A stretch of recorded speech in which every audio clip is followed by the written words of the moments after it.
Hello, I'm Ajit Jha, uh, CEO of Power Pixar channel. And today in the Public Global, I'm planning to do a video on the impending Delhi Assembly elections. The Delhi Assembly polls is actually on February 5, and the counting of votes will be held on February 8. And this is a very important election for Delhi because the AAP, Aam Aadmi Party, whose convener, national convener is Arvind Kejriwal, has been in power for the last 10 years in Delhi. In fact, it won the first two, uh, uh, three polls. It did extraordinarily well. Everyone remembers the first assembly elections at the same time when Prime Minister Modi became Prime Minister in 2014. The AAP won with 67 out of 7 assembly seats. Of course, in later elections, its number went down, but they have consecutively won, and they have been in power, as I said, for the last 10 years. The BJP has been, the Bharatiya Janata Party has been out of power in Delhi for the last 27 years. And the Congress has been out of power in Delhi for almost 10 years. Before that, it had won consecutively under Sheila Dikshit as chief minister, the Congress party, and had done remarkably well in Delhi. But today, the entire situation is reversed.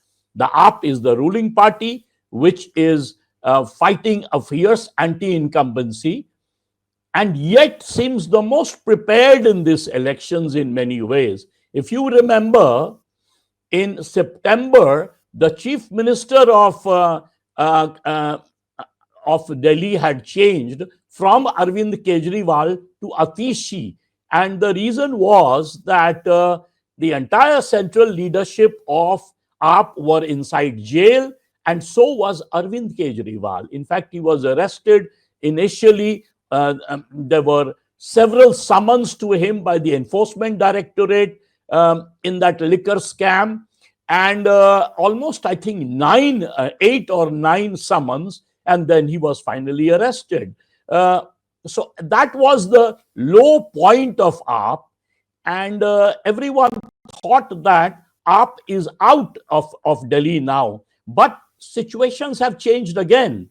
They found no evidence either against Arvind Kejriwal or Manish Sisodia or the other leaders of AAP, and one by one, everyone is out.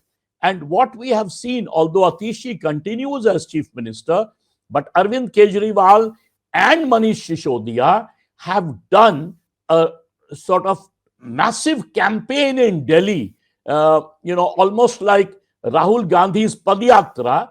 These two, Arvind Kejriwal and Manish Sisodia, have held 2 rounds of Padyatras in Delhi. They have finalized all their 70 candidates in each of the assembly constituencies of Delhi. They have got rid of what they claim are unpopular candidates, despite the fear that these candidates who they have not given tickets to might switch to BJP or to the Congress. But they have gone ahead and done that. They have assessed each MLA's performance, each minister's performance, and at the same time, they have announced several new schemes. For example, the latest scheme, which is very popular right now, is the 2,100 rupees that they promised to give women. On top of that, remember, women don't have to pay in local transport in buses in Delhi. That continues, a very popular scheme, especially for poor women. Let's say, for example, domestic workers. Earlier they used to work in only local homes because that's all they could. Now, with this popular free bus scheme, they go all over and work in different parts of Delhi, and are able to bring about a sustainable livelihood. So that is very popular.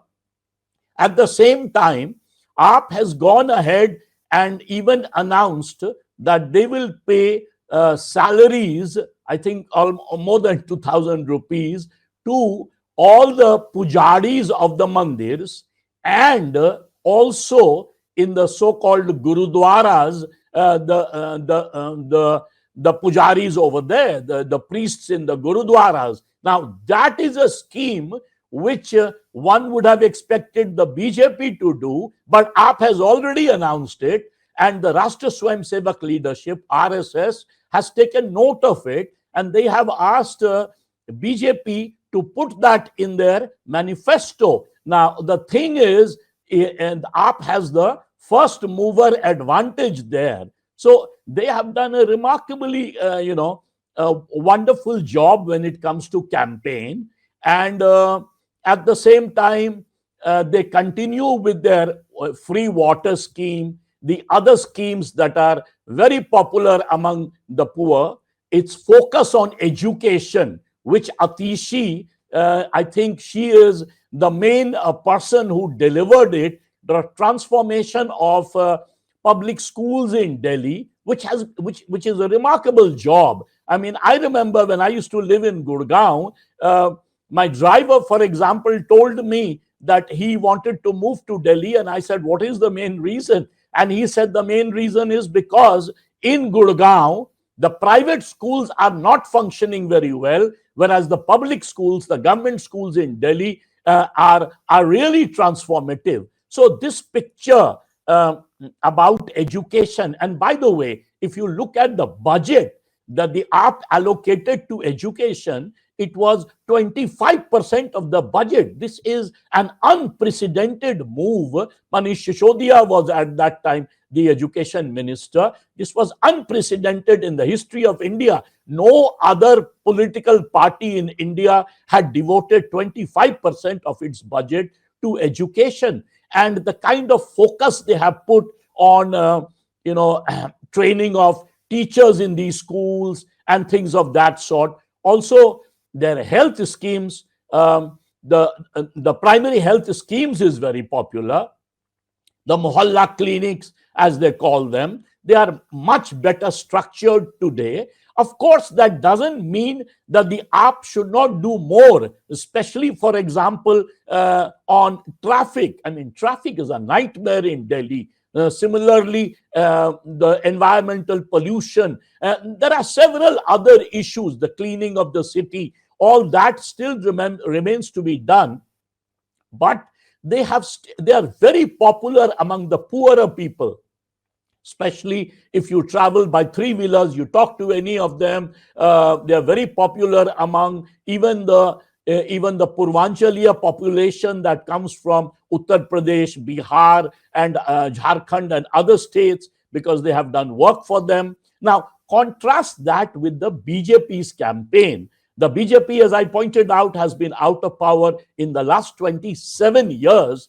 But in this election, the biggest what one would call embarrassment for the BJP has been Mr. Bidhuri. Mr. Bidhuri, who's fond of using abusive language, has publicly attacked Atishi by saying that Atishi has changed her father because he said that Atishi, the chief minister, earlier used to be known as Marlena, and now she uses the last name Atishi Singh. Now, everyone in Delhi knows that Atishi's father and mother were professors in Satyavati College and in Hindu College in Delhi University, and they were eminent professors, left liberals, and comes from a very respectable family. Atishi herself is a Rhodes Scholar from Oxford, and she is supposed to be one of the most efficient persons in politics. As I pointed out, the extraordinary transformation in education in Delhi was because of Atishi. And Bidhuri has gone and attacked her. After that, the same Bidhuri went ahead and attacked Priyanka Gandhi by saying, putting his foot in his mouth when he said that he is going to clean up Delhi streets and make it as smooth as Priyanka Gandhi's cheeks. Now, if you remember, that was a similar remark once made many years ago by Lalu Prasad Yadav when he had claimed the same thing about Bihar's roads being as smooth as Hema Malini's cheeks. Now, these are extremely crude remarks. They are actually, in a way, very anti-women. They do not respect women, and Bidhuri is very fond of that. In fact, it has been learned that he was, I mean, the Naddaji, BJP president, shouted on Bidhuri. In fact, some people speculate that Bidhuri may not be given ticket in Delhi. But what the BJP should have done, I should point out that Bidhuri later, under pressure, did apologize in X Twitter remark. But I think he should be suspended from the party. Motormouths like Bidhuri become the biggest liability for BJP. And Bidhuri, by the way, is not the only motormouth in the BJP. We know quite a few, including people like Nishikant Dubey, even Giriraj Kishore and others in the past. But look at the campaign of BJP, very lackluster. They have only announced 29 candidates until now. They haven't even finalized their list of candidates. Prime Minister Modi went and campaigned two public meetings. The highlight of that was that he kept attacking AAP by pointing out that AAP is Apada. Apada in Hindi means, an emergency, a crisis. And he kept saying that I will get rid of Apada and replace it with Fir se layenge BJP ko. But I don't think it caught the imagination of the people in Delhi, because they have seen BJP's performance in the past, which has not been very good. The BJP still doesn't have a tall leader. They keep changing leaders every time. There have been names coming, but none of them are actually serious that way. Congress party, the third party in Delhi, which has been out of power for the last 10 years, they are caught in this strange dilemma. And the dilemma is the central leadership of the Congress, Rahul Gandhi, Priyanka Gandhi, they would have still liked an alliance with the AAP, because the Congress party saw not having an alliance in Haryana did not help the party at all. In fact, Congress lost the Haryana election, although they lost it with merely 120,000 votes. But one of the reasons was, if they had an alliance with AAP in Haryana, they might have swung the election. But the central leadership wanted, it was Bhupinder Singh Hooda who did not want the alliance with AAP, and that kind of robbed them of coming to power there. So Congress still wants that, the central leadership, but the local leadership, they do not, because they want to contest all the 70 seats, the local MLAs and the local leadership. And there is no love, between the AAP and the Congress. We saw that during the Lok Sabha, despite having an alliance of 4 seats of AAP and 3 seats of Congress, they were not able to perform very well in Delhi. And as a result, they want to contest on their own. So the Congress is at this moment, one of the latest polls that I have seen, the Falodi poll, the Satta Bajar Falodi poll, they have given AAP almost 39 seats. Now, all that AAP needs is about 36 seats to come to power in a state where you have 70 assembly seats. So they have given AAP the maximum, 39 seats. They have given the Congress merely 3 seats. And they have given the BJP a fairly good amount, I think close to about 25 seats. But it is far short of coming to power. So I think my assessment also kind of is similar, and so is that of many other analysts. At this moment, about less than a month before the election, let's say about 3 weeks before the election, the AAP seems to be still in a position to come back to power despite a fierce anti-incumbency. The BJP, which has attempted enormous amount, but is still not done a very good job in terms of campaigning, is in number 2 position, and the Congress right now is the weakest.